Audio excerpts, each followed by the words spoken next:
Hello, friends. Happy Tuesday, and thanks for joining me again today. I hope you're doing well and ready to do another short writing exercise on day 13 of our 2023 resolution countdown.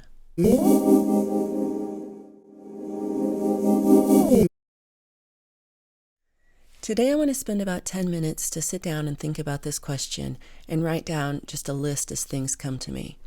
I'm going to ask myself, what brings me the most happiness? What things do I do that I truly enjoy myself in? When do I feel most at peace, most calm?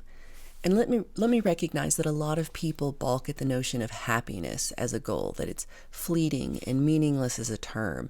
And if that's you, choose a word that works for you.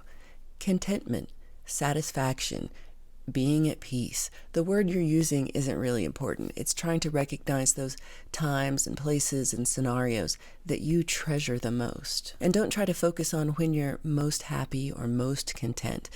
Name all the moments throughout your whole day, your week, that you find joy in. Maybe it's walking your dog early in the morning or drinking that first cup of coffee, listening to music really loud in the car, playing tennis with a friend, working on some special hobby, talking with a special person, reading fantasy novels, being out in nature, being involved in a group. Nothing is too small to list here. Just list what comes to mind. Remind yourself all the things in your life that make you smile, that you miss when they're not there, that you look forward to, that make you feel better for having done them. We're doing this to remind ourselves what we appreciate in our lives right now.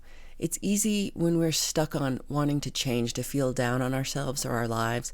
We're in a super critical mode doing this kind of evaluation. So it can make you feel very aware of all your negative traits and behaviors and habits. But everything is not in need of change. I'd guess most of your life is pretty awesome, but maybe one or two things are making you feel a little out of balance or out of control or out of sync with the image you have of yourself. Don't hyper-focus on fixing one thing and then forget about all these other things that really mean something to you.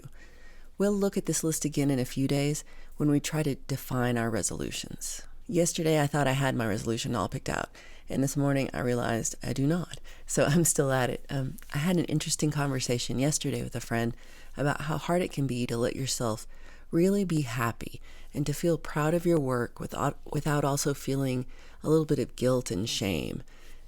How can you be happy when there's so much suffering in the world? How do you celebrate your own successes without feeling overly prideful? How can we encourage ourselves and each other to be proud of our accomplishments and good work and to not censor our own joy out of some misguided notion that we don't deserve it? I think I really need to work on this year, so that may be part of my resolution at some level. And I've got a few more questions to ask this week before I'll make a final decision, so it still has time to brew for a bit. Thank you again for joining me here today. I really appreciate all the amazing comments. You are all truly the best, and I'm really trying to embrace all the support and encouragement and love you're sending out. It is just wonderful. So I hope to see you again tomorrow, and until then, take care, friends.